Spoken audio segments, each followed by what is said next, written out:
घटना काफी दुखद है और बड़ी संख्या में हताहत हुआ है जाकर के। समय रहते जिला प्रशासन पुलिस प्रशासन की कार्रवाई की जा करके है और तब लोगों को जान बचा जाकर जो हालात पैदा था करके गोली चलाए जा रहे थे, आग लगा दिए गए थे, हड़बड़ की स्थिति थी, महिलाओं का दुर्व्यवहार किया जा रहा था, मारपीट की जा रही थी लोगों को जाकर। तो कुल मिलाकर अपराधी पकड़े गए हैं, मैं देख रहा हूँ 28 लोग नामजद किए गए जाकर। मुख्य अभियुक्त पकड़ा गया है, 14 और लोग 15 लोग गिरफ्तारी हुई जाकर के, 13 बचे हुए हैं। पुलिस कार्रवाई कर रही जाकर के है और साथ साथ 1,05,150 प्रति व्यक्ति 34 परिवार हैं जाकर के 31 लोगों को दे दिया जा चुका है। खाने का प्रबंध जाकर के है, नाश्ते का प्रबंध है, सुरक्षा की व्यवस्था की गई है, टेंट लगाया जा रहा है बरसात में देखते हुए जाकर के। और हमने कहा है महिलाओं को अलग टेंट करा दी। सर, इस घटना के बाद सर राजनीतिक बयानबाजी भी शुरू होगी, उसे आप कैसे देखते हैं? देखिए, बयानबाजी करना अलग चीज़ जाकर, हकीकत क्या है, इतना जल्दी एक्शन पुलिस ने लिया है, इतना जल्दी डीएम प्रशासन के लोग आकर के आग बुझाने का काम किया, तुरंत राहत दिया गया है जाकर के, अपराधी पकड़ लिए गए हैं तो कार्रवाई हो रही है। अंतर इसी बात की है कि कल जब सरकार थी आरजेडी जो बिहार में जानते थे, कितना नरसंहार बिहार में हुआ था, कितना हत्याएं हुई थी, कितना फर्न हुआ था, कितना दंगा हुआ था। आज बिहार में नीतीश कुमार की अगुवाई में आज कानून का राज जाकर के है, अपराधी पकड़े जा रहे हैं, कार्रवाई ऊपर हो रही है, SIT गठन की गई जाकर के है और लगातार छापेमारी की जा रही है। सर, विरोधी दल के नेताओं के द्वारा भी लगातार हमला किया जा रहा है मौजूदा सरकार के, उसे आप कैसे देखते हैं? देखिए, विरोधी दल के नेताओं को देखना सच्चाई चाहिए। घटना घटी है, जिला प्रशासन पुलिस प्रशासन राज्य सरकार के स्तर पर कार्रवाई की जा रही है। कार्रवाई नहीं होने पर सवाल उठ रही है, कार्रवाई हो रही है। 15 अपराधी पकड़े गए हैं, समय रहते आग पर काबू पाया गया है। प्रशासन एक्टिव नहीं होता तो बड़ी घटना घट जाती जाकर। समय रहते जिला प्रशासन ने, जिला पदाधिकारी ने और SP साहब ने, सारी टीम ने और माननीय मुख्यमंत्री जी को द्वारा लगातार इसकी समीक्षा की जा रही है, निर्देश आ रहा है करके है। समय रहते रिलीफ भी दिया गया है जाकर के, टेंट लगाए गए जाकर के हैं। कुल मिलाकर प्रशासन की अच्छी भूमिका जाकर के अपराधी पकड़े भी गए हैं, आगे पकड़े जाएंगे। SIT गठित की गई है, तो बचेगा नहीं, सब पर एकदम कानून की कार्रवाई की जाएगी। तो ये मानवता को तार तार किया गया और वो भी प्रशासन और शासन के नाक के नीचे हुआ। 1 किलोमीटर की दूरी पर कलेक्टर साहब का घर है, 1 किलोमीटर की दूरी पर SP साहब का घर है और वहाँ इस तरह की घटना होती हो तो ये मुख्यमंत्री के मुंह पर तमाचा है। भले ये लोग दलित महादलित सबकी बात करें, लेकिन ये सभ्य समाज में कोई भी इस बात को स्वीकार नहीं करेगा और उनमें थोड़ी भी नैतिकता है तो इस्तीफा करके जाना चाहिए, चुनाव सीधे कराएं। अगर नहीं शासन प्रशासन उनके मातहत चल रहा है, अगर BJP के दबाव में हैं तो छोड़ देना चाहिए। ये इस नीतीश कुमार को हम लोग नहीं जानते थे कि मूक दर्शक होकर सब कुछ देख रहे हैं, झेल रहे हैं, सह रहे हैं। पीड़ित परिवारों से मिलने के बाद क्या लगा, कैसा है? मेरी तो पूरी पार्टी कांग्रेस पार्टी सुबह से जब से ये घटना हुई है सब लोग लगे हुए थे, विधायक हों, पूरा जिला कमेटी या दूसरे जो बड़े नेता हैं, ये सभी लोग लगे हुए थे और सुबह में भी खाना इन लोगों ने खिलाया। कांग्रेस पार्टी इस पर क्या कदम उठाएगी, क्या? हम आज भी बोल के आए हैं कि अगर आप 1 सप्ताह के अंदर इन लोगों का घर नहीं बनाते हैं, 10 लाख की मुआवजा की मांग करती है कांग्रेस पार्टी, और अगर घर नहीं बनता है गरीबों का तो कांग्रेस पार्टी अपने खर्चे से वो सब घर ठीक करेगा।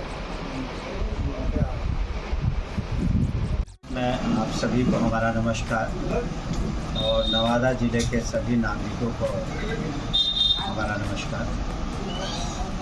आज हम घटनास्थल पर माननीय मुख्यमंत्री के निर्देशानुसार गए थे और वहाँ पर हमने घटनास्थल पर पार्टी के लोगों के साथ, पीड़ित परिवारों के साथ एक घटनास्थल का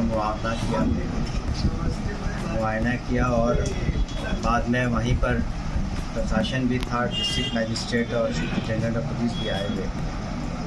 तो सबसे पहले सर्वप्रथम तो इस घटना की हम घोर निंदा करते हैं और माननीय मुख्यमंत्री जी ने इस घटना का त्वरित गति से संज्ञान लिया और प्रशासन का रिस्पॉन्स काफ़ी अच्छा था और यहाँ पर जो आगलगी की घटना हुई, उसके संदर्भ में जो FIR भी हुआ है और मुख्य अभियुक्त सहित करीब 15 अन्य अभियुक्तों को गिरफ्तार किया गया है। और पुलिस अधीक्षक ने एक स्पेशल इन्वेस्टिगेशन टीम का गठन किया है और छापेमारी इत्यादि जारी है ताकि अन्य अभियुक्तों की गिरफ्तारी की जाए। तो कुछ आग्नेयास्त्र, अवैध आग्नेयास्त्र इत्यादि भी बरामद हुए हैं। हमने SP साहब से रिक्वेस्ट किया है कि जल्द से जल्द इस केस का अनुसंधान पूरा कर चार्जशीट सबमिट करके इसको स्पीडी ट्रायल में लाया जाए ताकि अभियुक्तों को सज़ा हो सके और साथ ही साथ अन्य लोग सबक ले सकें कि इस तरह की घटना की पुनरावृत्ति न हो। दूसरी बात है कि जहाँ तक मुआवजे का प्रश्न है, तो अब तक ये शुरू में जो गृह क्षति इत्यादि को लेकर और अन्य जो सुविधाएं जो प्रदान की गई हैं, 37 लाख से कुछ ऊपर राशि पीड़ित परिवार को दिया जा चुका है और आज 10 लाख से ऊपर राशि यानी कुल मिलाकर के 47 लाख से ज़्यादा राशि पीड़ित परिवारों को मिल जाएगा। 37 लाख की राशि मुहैया कराई जा चुकी है और वहाँ पर एक रिलीफ कैंप भी खोला गया है जहाँ पर भोजन इत्यादि की सुविधा दी गई है। पुलिस प्रशासन सतर्क है और वहाँ पुलिस की मजिस्ट्रेट की तैनाती भी की गई है। इसके अतिरिक्त जब मैं वहाँ गया तो वहाँ पर जो पीड़ित परिवार हैं उनके कुछ भाइयों बहनों ने मांग की कि स्कूल तो है जो +2 स्कूल थोड़ा दूर पड़ता है, तो कम से कम एक प्राइमरी स्कूल, प्राथमिकी स्कूल अगल बगल खोला जाए। तो हमने जो वहाँ प्रशासन से बात की तो हमें पता चला कि गैर मजरूआ ज़मीन आम यहाँ से बहुत नज़दीक में कुछ है, उपलब्ध है। उसका जैसे हमने डिस्ट्रिक्ट एजुकेशन ऑफिसर को भी बुलाया हुआ था वहाँ पर और हमने सेक्रेटरी साहब से भी बात की अपने विभाग के। तो जैसे हमें NOC मिलेगा, प्रस्ताव जिला से मिलेगा डिस्ट्रिक्ट मजिस्ट्रेट के थ्रू, तो हम जल्द से जल्द उम्मीद करते हैं महीने 2 महीने में यहाँ पर प्राइमरी स्कूल की स्थापना के लिए कार्य शुरू करेंगे ताकि जो न सिर्फ पीड़ित परिवार के बच्चों को लेकिन अगल बगल के जो बच्चे हैं उनको फ़ायदा हो सके प्राथमिकी स्कूल से। ये हमने न सिर्फ ऐलान किया है लेकिन इसको निश्चित रूप से मुकम्मल रूप से हम इसे पूरा करेंगे।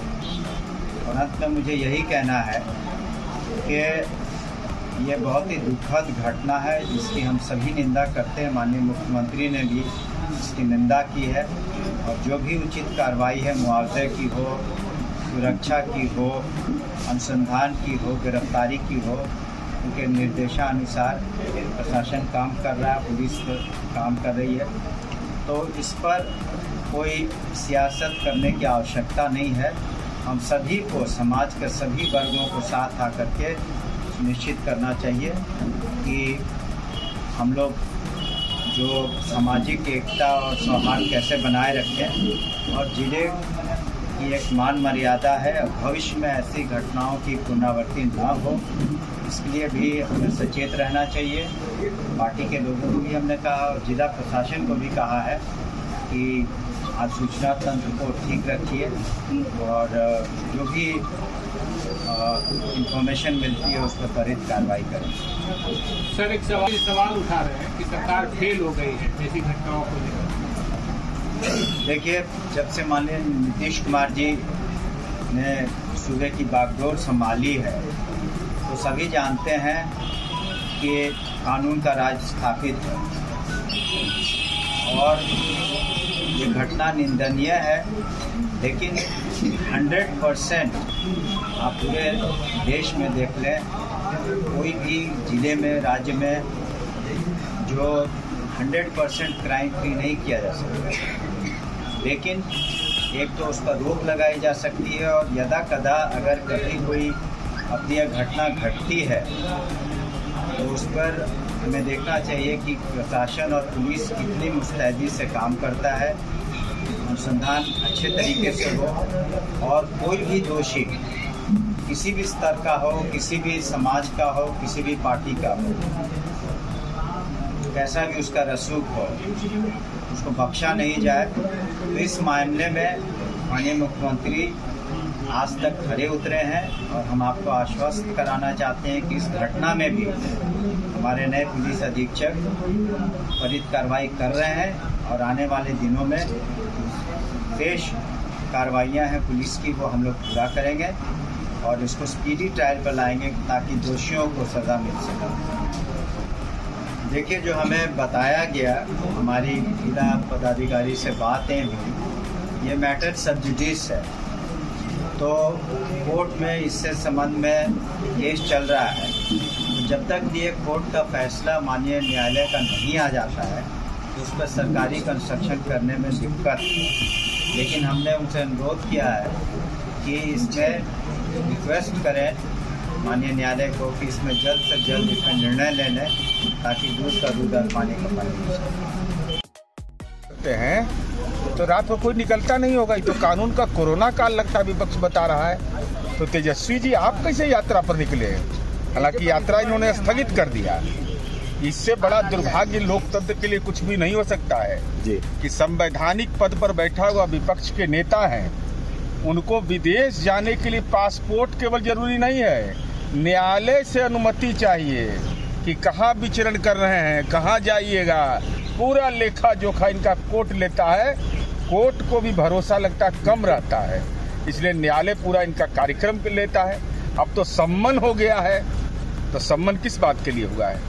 कोई दलितों को मुख्यमंत्री आवास योजना दिलाने के लिए संघर्ष किए थे, अति पिछड़ा के सशक्तिकरण के लिए, क्या कब्रिस्तान की घेराबंदी के लिए नहीं। लालू प्रसाद जी एक ऐसे जमींदार हैं, पटना में 43 बीघा 12 कट्ठा 16 दूर जमीन है इनके पास। पटना में कोई पिछड़ा वर्ग का, दलित समुदाय का, अति पिछड़ा समुदाय का व्यक्ति को नहीं होगा। 25 बीघा है मुजफ्फरपुर नेशनल हाईवे पर, गोपालगंज छोड़ दीजिए, औरंगाबाद छोड़ दीजिए, जहाँ जाइएगा वहीं भूमि पाइएगा। तो स्वाभाविक है सम्मान तो होगा। अभी सामाजिक न्याय की परिभाषा यह नहीं है कि आप सामाजिक न्याय के नाम पर संपत्ति किससे लिखवाया, उन्हीं लोगों से लिखवाया और ये नौकरी का वादा करते हैं। यह जान जाइए, यह बहुत गौरतलब है कि लालू प्रसाद जी के अपने बड़े भाई सगे स्वर्गीय मंगरू यादव जी थे।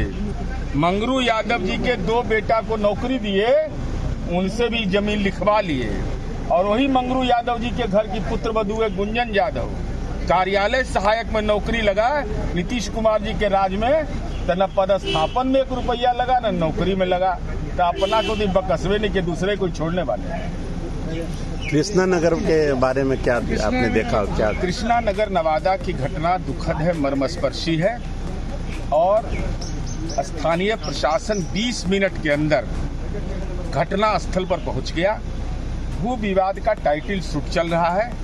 24 घंटे के अंदर में 15 अपराधी गिरफ्तार कर लिए हैं। राज्य सरकार का तत्संबंधी जो मानक है, उस मानक के अनुसार उनको सहायता दी गई है। सर्वे का काम किया जा रहा है कि जितना जल्द सर्वे का नतीजा आ जाएगा उसके आधार पर राज्य कोष से उनके आवासन की व्यवस्था की जाएगी। और चूंकि अब न्यायालय का लंबित मामला है तो कांग्रेस पार्टी ने सुना कि बयान दिया कांग्रेस ने कि हम अगर सरकार नहीं बनाएगी तो हम बनाएंगे। अरे अपना तो जिला में कार्यालय था वो तो बेचवा दिए। गांधी नेहरू पटेल जी का जो कांग्रेस है उसकी दुर्दशा यह हो गई कि नवादा में कांग्रेस का जो कार्यालय था वही बिक्री हो गया। अपना पार्टी कार्यालय तो बचाइए नहीं सके तो आपको दलितों के प्रति और महादलितों के प्रति सम्मान कहाँ से होगा? इस घटना में बताया जा रहा है कि स्थानीय सीओ जो नवादा सीओ हैं उनकी भी कुछ मिली भगत है भूमि को इधर उधर करने में। कोई भी रहेंगे, कानून के अनुसार नप जाएंगे। राज्य स्तर पर इसकी समीक्षा की जा रही है, चाहे वह अपराध करने वाला हो या प्रशासनिक लापरवाही व्यक्त करने वाला व्यक्ति हो। समाज का कोई भी तबका अगर आहत होता है तो यह हमारे लिए चुनौती है और इस चुनौती को सरकार लेती है। अगर अंचलाधिकारी होने, राजस्व विभाग के प्रधान सचिव हो, प्रमुख सचिव हो, गड़बड़ करिएगा नापेंगे। और ये बिहार देखा है कि डीजीपी स्तर के पदाधिकारी का हम लोगों ने संपत्ति जब्त करके दिखाया। क्या लग रहा है सर, आने वाला समय में इन लोगों जो दलित परिवार है इन लोगों को इंदिरा आवास की मुहैया कराई जाएगी? बिल्कुल बिल्कुल, जो उसका सर्वे होगा कि राज्य को उसका एक खजाना का नियम के तहत ही कर सकते हैं। तो जो भूमिहीन है जो है वो जिला अधिकारी के स्तर पर जिला प्रशासन उसका सर्वे करवा रहा है। उस सर्वे के आधार पर मानक जो होता है उस मानक के आधार पर उनके आवास की व्यवस्था की जाएगी। जब इस तरह का होना चाहिए था तो केंद्र और राज्य सरकार आप ही का चल रहा था, उस समय क्यों नहीं बना था? नहीं, तो इसके बारे में जान जाइए। कैडेस्टल के समय ब्रिटिश काल का है और उसके बाद इसमें टाइटल सूट चल रहा है। तो टाइटल सूट में सरकार क्या करेगी? तो न्यायालय का प्रक्षेत्र है। सरकार की जिम्मेवारी यह बनती 20 मिनट के अंदर पहुंचेगी नहीं सरकार। अपराधी को कोई जात धर्म पर तो नहीं बचा दिया। कहीं किसी का हिम्मत है जो नामजद अभियुक्त हुए 15 लोगों को 24 घंटे के अंदर गिरफ्तार किया। अब न्यायालय भूमि विवाद का मामला है, तब इस संबंध में तो न्यायालय ही हस्तक्षेप कर सकता है, लेकिन सरकार अपने स्तर से तत्संबंधी इसका जो भी उपाय है करेंगे। कार्रवाई नहीं हो, अब क्रिमिनल मेजर एक्ट के तहत कार्रवाई नहीं हो तब न दोषी सरकार है, या कोई संरक्षण है किसी का औकात? कोई विधायक मंत्री का औकात इस बिहार में है जो कोई अपराध करेगा और एसपी को फोन करके कह दे कि इनको बचा लीजिए? या पहले जो राज था बिहार में कि ले दे के फरियाद या कुछ, वो राज है। कानून गड़बड़ करिएगा तो नेताजी आप भी न पिएगा। 2025 भूमि विवाद का मामला ये बनता है और ये भूमि विवाद का मामला 1966 से ही ये चल रहा है और 1966 के बाद 1995 में भी कुछ बातें हुई थी और जो जमीन पर यहाँ पर महादलित लोग रह रहे हैं वो लोगों को DCLR कोर्ट से फैसला मिली है, परवाना है और हर तरह से इन लोगों को रहती राइट है इस पर वो लोग रह रहे हैं। कुछ भू माफिया लोग और जिनकी जमीन पहले ये थी आपस में मिल करके, चूंकि ये जमीन अब बहुत महंगी हो गई है, उनकी गिद्ध दृष्टि गई है और उन लोग यही सोचा है जो जनरल फिनोमेना है कि जहाँ दलित लोग रहता है और ज़्यादा कीमती ज़मीन हो गई है तो उन लोगों को परवाना मिला है तो न परवाना मिला है तो उन लोगों को वहाँ से इन प्रकार हटा दिया जाता है। इसी एपिसोड में ये भी आपको घटना है कि यहाँ पर ज़मीन 16 एकड़ समथिंग है और 16 एकड़ ज़मीन में 15 एकड़ 59 डिसमिल ज़मीन है और अब सड़क के किनारे हो गया है। ये जमीन कई 1 लाख रुपए कट्ठा की बात हो गई है। तो पहले तो लोगों के दिमाग था कि ये सब छाड़न का जमीन है, इस पर कोई मामला नहीं बनता, लेकिन अब जब जमीन महंगी हो गई है तो सब लोगों की अब इसमें विधि दृष्टि लग गई कि किसी तरह से यहाँ दलितों को भगाओ यहाँ से। अब भगाने के क्रम में ही एक न एक कार्रवाई होती रही, जैसा कहा 66 में भी लड़ाई हुई, 59 में भी लड़ाई हुई, 68 में भी लड़ाई हुई, 2023 में भी लड़ाई हुई और हद तो है कि हमारे लोग यानी महादलित के लोग इस बिना पर कि LRDC सरकार के तरफ से इनको फरमाना मिला हुआ है और इस पर बोगस फरमाना बना के दूसरे लोग कब्जा करना चाहते हैं। इसके लिए इन लोग कोर्ट में भी गए हुए हैं और कोर्ट में केस आज 300 बरस से चल रहा है। ये न्यायिक प्रक्रिया का दोष है। जो कहा जाता है कि टाइटिल है, बेटा दायर करता है और पोता उसको लड़ता है, वही कहानी यहाँ हो रही है। मैं यहाँ पर न्यायिक प्रक्रिया का दोष को हम कंडेम करते हैं कि गरीब घर के लोग इतना दिन नहीं रह सकते और अगर जो ये लोग टाइटल किए हुए हैं इसका निपटारा अगर पहले हो गया होता, जो 24 साल से चल रहा है टाइटल, अगर 10 साल पहले निपटारा हो गया होता तो शायद ये मामला नहीं आता। तो इसमें कोर्ट का भी दोष है जिसके चलते भूमि माफिया को लगा इन प्रकार है हम अब इसको जमीन को कब्जा करने हैं और कब्जा करने का एक ही तरीका उन लोगों का है कि घर में आग लगा दो, मार दो, डकैती कर दो और अनेक तरह से टॉर्चर करो ताकि लोग भाग जाएगा। हम धन्यवाद देते हैं यहाँ के लोगों को, गिद्धौर और कृष्णानगर के महादलितों को, कि जो आज तक खड़े हुए हैं। प्रशासन से हमने पूछा तो प्रशासन का जानकारी का अभाव है। उन लोगों ने कहा कि मात्र 3 बरस से लोग रह रहे हैं, जो कि सफेद झूठ है। ये 3 बरस से नहीं, 1966 से रह रहे हैं। एक साधु नाम आपसे बताया अभी, वो बेचारा बोलता है कि हमारे परबाबा भी रह रहे थे यहाँ पर और वहाँ से आज तक हम लोग रह रहे हैं, हमारा जन्म यहीं पर हुआ है। तो प्रशासन का दोष ये है कि वास्तविकता को छिपा रहा है प्रशासन, नहीं छिपाना चाहिए था। नियम है कि किसी की रहती जमीन भी अगर है और 12 बरस तक इस पर हम पर कब्जा है तो उस जमीन का टाइटल हक हमको मिलता है। ये सरकार की नीति है, नियम है, उसके आधार पर भी इनको टाइटल मिलना चाहिए था। जब इनको DCLR का कागज मिला हुआ है तब फिर वैसी परिस्थिति में इतना सुनिए ना इस बात को, इतना दिन खींचना उचित नहीं था। अगर टाइटल का क्लियरेंस हो जाता तो आज इन लोग कब्जा में रहता और ये मामला नहीं होती। इसलिए ये मामला न्यायिक दोष के चलते भी है। और तीसरी बात यह है कि प्रशासन के लोग इस मामला को दबाना चाह रहे हैं। वो लोग 2-3 साल से रहे हुए बतला रहे हैं। इसका मतलब है भू माफियाओं को साथ दे रहे हैं, जबकि सच्चाई है कि 1966 से लोग रह रहे हैं। बाबा परबाबा भी रह रहे हैं, उनके पोता और पोता भी यहाँ पर रह रहे हैं। तो वैसी परिस्थिति में उनको छिपाना नहीं चाहिए था और इस तरह से वो छिपा करके मामला को हल्का करना चाहते हैं। मैं आप लोगों के माध्यम से कहना चाहता हूँ कि यहाँ पर रेवेन्यू विभाग का वो कानून को इम्प्लीमेंट करना चाहिए जिसमें है कि 12 बरस तक अगर शेड्यूल कास्ट के लोग किसी रहती जमीन पर ही अगर रह रहे हैं तो उनको टाइटल मिलना चाहिए। तो दोनों दृष्टिकोण से इन लोगों को हक मिलना चाहिए। अब जो आग लगाया है पेट्रोल छील करके, हमको समझ में आ रहा है कि जिस पासवान का नाम लिया गया है वो पासवान अकेले नहीं है, उसके पीछे अदृश्य कुछ शक्तियां हैं जिनके चलते हमको मालूम है यहाँ पर कि ऐसी शक्तियां यहाँ पर है कि जिसके चाहने पर ही हवा इधर उधर चलती है। उनके कहने से हवा भी नहीं इधर उधर कर सकती है। फिर ये घटना घट गई, इसका मतलब है कि अदृश्य रूप में वो लोग भी इस घटना को साथ दे रहे हैं।